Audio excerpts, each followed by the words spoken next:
Now, Israel is still limiting the number of aid trucks allowed to enter Gaza nearly a week after a ceasefire deal was made. It has told the UN it will only permit 300 trucks. That's half the minimum number agreed under the Trump plan. Israeli officials accuse Hamas of violating the ceasefire deal because there are still 20 bodies of captives being held in Gaza. Let's cross live to Tareq Azzoum. He joins us from Deir al-Balah, that's in central Gaza. Tareq, so just uncertainty then over the amount of aid coming in. Just bring us up to date with what you're seeing there on the ground in terms of the amount of aid coming in. Well, we have been at Salah ad-Din Road from the early hours of this morning, and we did not see any kind of aid trucks entering Gaza so far. But we understand that Israel before has threatened that it will reduce the amount of aid trucks will be allowed to enter Gaza Strip today if Hamas will not release the Israeli deceased captives. Yesterday overnight, Hamas has really handed over the bodies of 4 captives to the Israeli side. We've got confirmation that at least 600 aid trucks are supposed to enter Gaza today, but on the ground, nothing of that has been translated on the ground. But what we can see at the moment is that there is some sort of continuation for the release of the Palestinian bodies. We can see right now in the frame, let me step out just to give you a sense of what's going on the ground.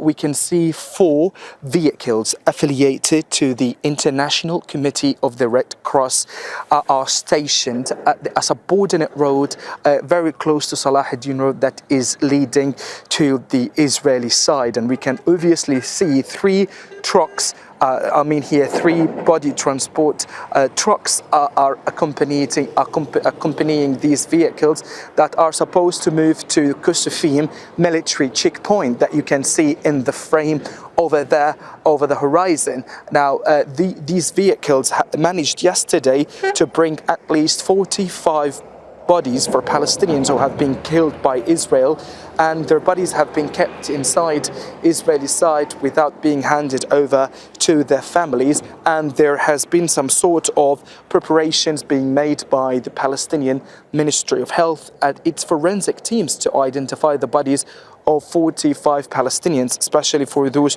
who have been handed over yesterday. And today we can see some sort of preparations by the International Committee of the Red Cross to retrieve and to receive more bodies. This comes after Hamas has handed over the bodies of 4 Israeli deceased captives.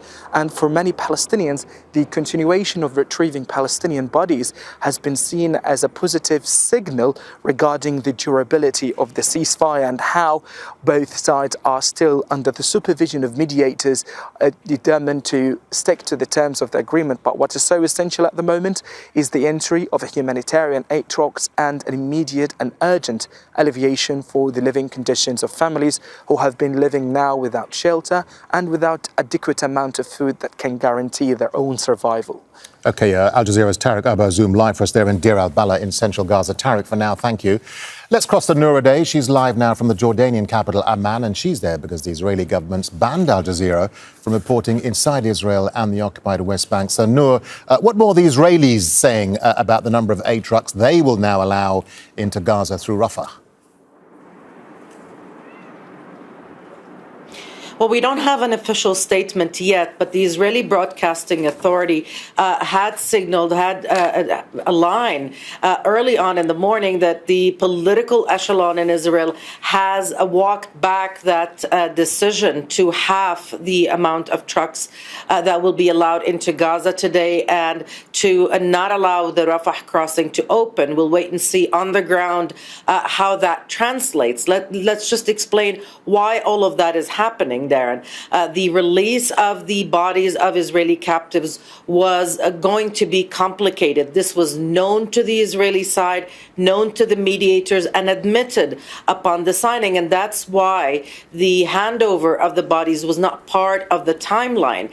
The understanding was that it will take weeks, possibly months, to retrieve all the bodies. Now, with the release of the first four, the families of Israeli captives were outraged. Apparently, that information wasn't communicated to them officially, and so there was mounting domestic pressure that the bodies should all be released, that Hamas is playing with how many bodies it is releasing, and so there was that pressure. It all boils down to Israel giving itself the right to monitor implementation and to apply pressure to use food and aid once again as a weapon of war, even during the ceasefire.